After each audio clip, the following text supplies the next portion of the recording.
For some wonderful cigars yesterday in my hometown with a couple of friends, and they were good cigars. And the jacket still smells like cigars.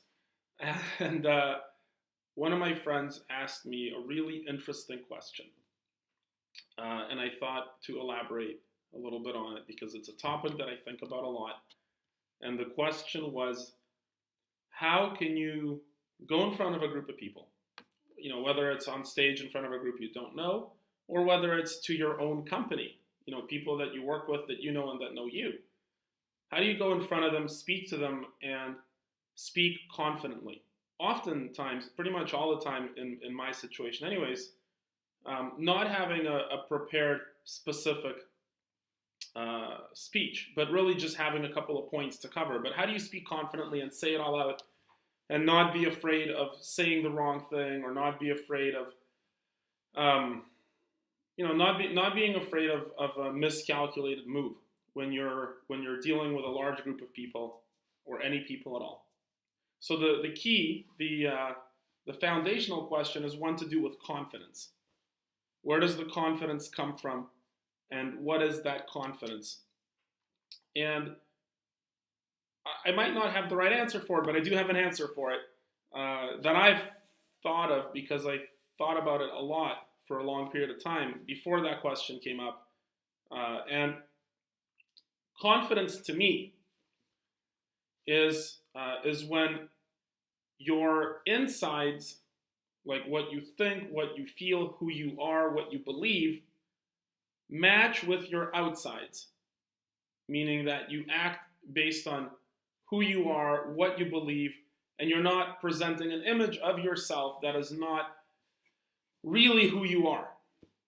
And that's a really big problem in today's, society, if that's the word you want to call it, certainly in the younger generation, because I'm observing that we live in this Instagram generation where people present a version of themselves that they would like others to believe they are, but it's clearly not who they are.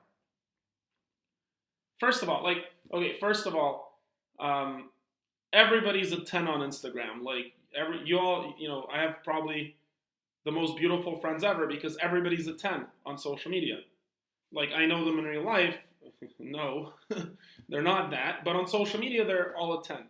On social media, they have vacations and they have amazing meals and perfect relationships, and everything's like incredible. Like, they live like the ideal life. That's what they present it to be. But I know some of these folks in person, and that's not who they are, and that's not the life they live at all. They are capturing micro moments that they're completely fabricating in order to receive outside validation, but that's not who they are in real life. And therefore, I just don't see how they can truly be confident, which is why they may not be able to go up and speak to large groups of people ad hoc, or be able to do an unscripted anything, because they're afraid of revealing who they are, because they're so used to revealing who they're not, revealing who they want other people to be. They are sending their representative of themselves out to the world, but they're not themselves. And when I think about leadership and when I think about leading people, I have noticed from my limited exposure to leadership, if you want to call it that whether you have strengths or weaknesses, and you have both, I have both, you are always better off being your genuine true self, even if you're an ass. And sometimes I'm an ass. And people, and I know that. I'm not unethical. I'm not intentionally doing anything that would be outside my moral compass, but I can sometimes be an ass, and then I reflect back on myself and I go, hey, I was an ass. I need to remedy this. I need to fix that. And I confront it, and I do. And people know that. People are like, yeah, that's Dimitri. He's he's got all these positive qualities, and sometimes not so much. And they still choose to follow. And why do they choose to follow and work with? Well, the reason is that what you see is what you get. The inside and the outside, they are the exact same person. Not always perfect, sometimes flawed, but usually making the right decision, doing the right thing, and certainly focused on growth and focused on improvement, and focused on being a better version. As many people in our company are focused on being a better version of themselves. That's really what we can strive to do. So what is confidence, and what gives one the ability to be confidence? Well, as Mark Twain pointed out, and this is like 100 years ago, way before the social media stuff. Already he noticed, it's like the easiest thing to do is tell the truth, because then you don't have to remember anything. And today with social media, it's so proliferated, it's so multiplied, it's so leveraged that we're leveraging what is not the truth, that people lose leadership ability and they lose influence ability, because the thing about being disingenuous is that at some non-logical, at some deep level, people know when they're dealing with disingenuity. They know when they're dealing with, they can smell somebody that's not real at a very deep level. At least people that have any leadership ability recognize that very quickly, or any leadership potential recognize that very quickly. So what is confidence? It's you on the inside and you on the outside, unapologetically being the same person. And I'll tell you guys one really quick story here. A couple of years ago, we had a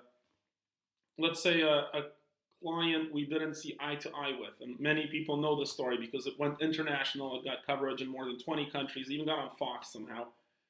Where when we didn't see eye to eye with this particular client that we felt was being very disingenuous towards us and being very, well, let's say in our opinion, unethical, I sat behind my computer, I drew a bunch of dicks, I contacted my textile manufacturer, we put those dicks on a cloth, and we sent it out to her.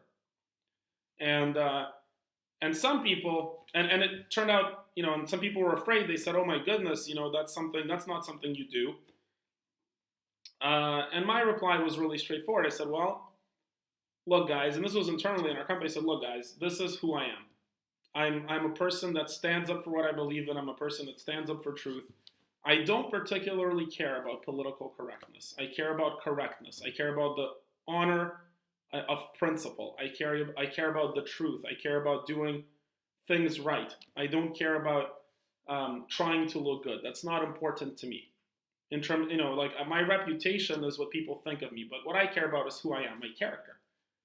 And when I felt that a certain someone was disrespectful towards my employees, disrespectful towards my company, and disrespectful towards the truth, and we were very clearly, in our opinion, in the right, and very clearly, in our opinion, in the correct position, when that happened, I felt absolutely no remorse and no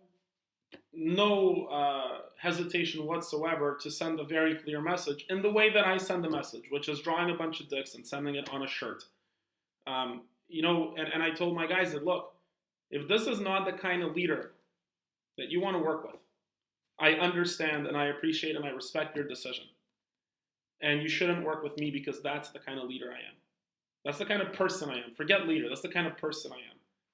I'm the kind of person that will stubbornly stand up for the truth. That's just the kind of person I am. And I said, if you're not okay with it, I'm okay with that. Like you can find somebody that aligns better with who you are, and I will respect that and I will appreciate that, and I'll still love you and I'll still want you to win. I'll still cheer for your success.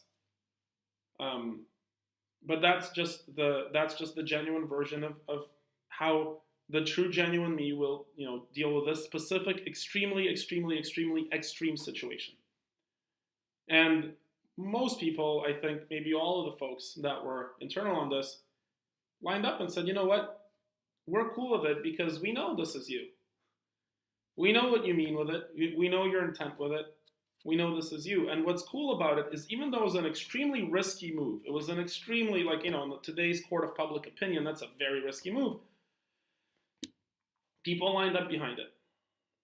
And not only did it massively leverage our company and helped expose us to a lot of people that thought it was very cool and funny on an international stage, but also increased our recruiting at the time by over 350%. And it landed us, the notoriety from it landed us a contract with a Hollywood studio where we made 12 bespoke suits for Skyscraper, which was a huge movie with The Rock in it. And not only did we make the suits for that movie, they paid us full retail value for each and every piece we made, which they never do. But the wardrobe department wanted to work with us. They wanted to work with us. Is it because I did the right thing? I can't answer that. But it's because I did the thing where the internal and the external matched, and it was genuine. And when you're genuine, you're more confident. Will people love you more? No. But you'll love yourself more. Peace.